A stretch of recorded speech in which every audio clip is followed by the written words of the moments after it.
Lijepo si me ocenio ti. Lijepo si me ocenio. A ja sam ponosan da sam Lino Červa, iz sela. Ti si iz grada pa sam kurac. Da, ti si iz grada. Kako se mogu danas ovo napisati naslov? Kako? Koji sam ja bjegunac?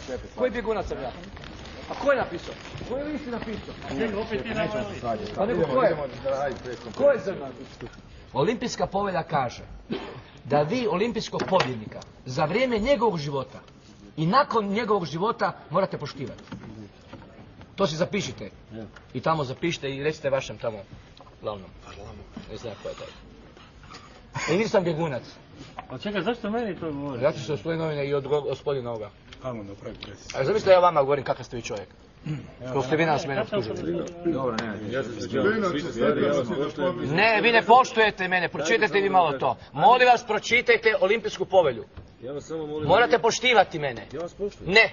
Ne, vi ste gdje sam bjegunac, da sam Ivo Sanader. Nisam to. Ne, jeste. Danas pa i, da vam donesem novine. Kako možete pred ljudima reći da nije istina?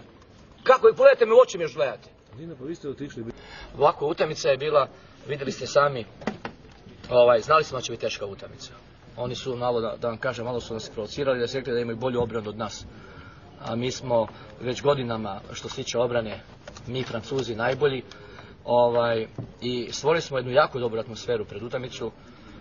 Trezveno smo razgovarali, pripremali smo se za sve mogućnosti što oni nam mogu odigrati. Gledali smo te DVD i mogu reći stvarno, onako iskreno, bili su fantastični. Rezultat. Mislim, ostvarili smo 2 cilja. Išli smo u završnicu, idemo na svjetsko prvenstvo. Mislim, morate priznati da to je teško bilo očekivati ovako, ali opet, mučili smo se, došli smo. Ali sad će očekivanja biti puno veće. Umras. Mrtav sam.